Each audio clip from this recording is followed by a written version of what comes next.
அஸ்ஸலாமு அலைக்கும். Hi friends. Night 10 மணிக்கு இவ என்ன செஞ்சு கேட்குறான்னு பாருங்க. என்னம்மா என்னதும்மா உருண்டையா சாப்பிடுவியா? உருண்டை பிடிக்குமா? டைம் பார்த்தீங்கன்னா ஆல்மோஸ்ட் 10 o'clock ஆயிட்டு. அன்னைக்கு நைட்டு வந்து அவள் சாப்பிடலை ஒழுங்கா. அதனால அவளுக்கு பசி எடுக்க ஆரம்பிச்சிட்டு போல. சத்துமா உருண்டை பண்ணித்தா அப்படின்னு சொல்லிட்டு அழுவ ஆரம்பிச்சிட்டா. ம் சாப்பிடுவியா? ம்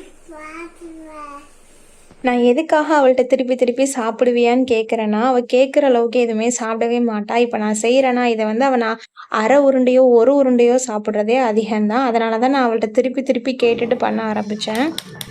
ஓகே, அவள் கேட்டதை பண்ணிடலான்னு வந்தாச்சு. அதுக்கு ஒரு பாத்திரத்தில் வெல்லம் போட்டு 1 டம்ளர் அளவு தண்ணி ஊற்றி பாகு பதமோ கம்பி பதமோ எதுவும் வர வேண்டாம். அந்த வெல்லம் கரையிற அளவுக்கு நம்ம காய்ச்சி எடுத்தால் போதும். இந்த பக்கம் பார்த்தீங்கன்னா, ஒரு குட்டி கிண்ணத்துக்கு 1 கிண்ணம் மாவு எடுத்து, அத வந்து 5 மினிட்ஸ் வந்து சிம்லயே போட்டு வறுத்துருக்கேன். அதுக்கப்புறம் வெல்லம் வந்து கரைஞ்சதுக்கப்புறம், அந்த தண்ணியையும் ஊத்தி நல்லா மிக்ஸ் பண்ணிக்கோங்க.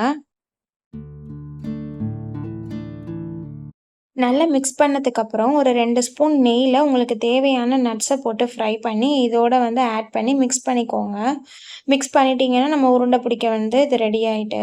குட்டி குட்டி பாலா புடிச்சிரலாம். இதில வந்து மொத்தம் எனக்கு வந்து 7 உருண்டை கிட்ட வந்தது.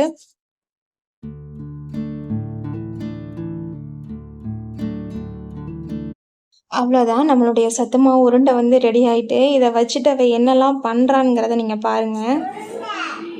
சாப்பிடு.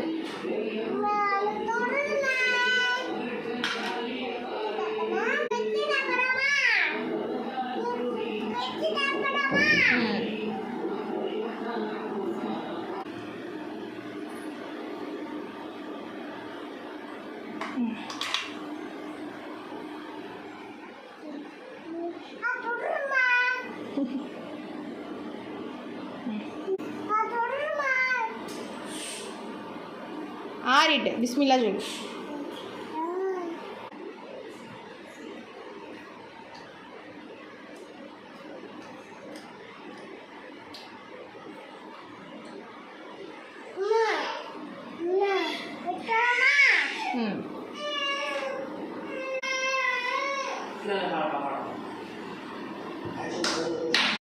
இவ்வளோ ஆசையா கேட்டு அவ அன்னைக்கு சாப்பிட்டது வந்து பார்த்தீங்கன்னா, ஒரே ஒரு உருண்டை தான். அதுவே அவங்களுக்கு வந்து வயிறு நிறைஞ்சிட்டு. ஓகே, அல்ஹம்துலில்லாஹ். இந்த வீடியோ பிடிச்சிருந்தது அப்படின்னா லைக் பண்ணி ஷேர் பண்ணிக்கோங்க. சப்ஸ்கிரைப் பண்ண மட்டும் மறந்துடாதீங்க. அஸ்ஸலாமு அலைக்கும்.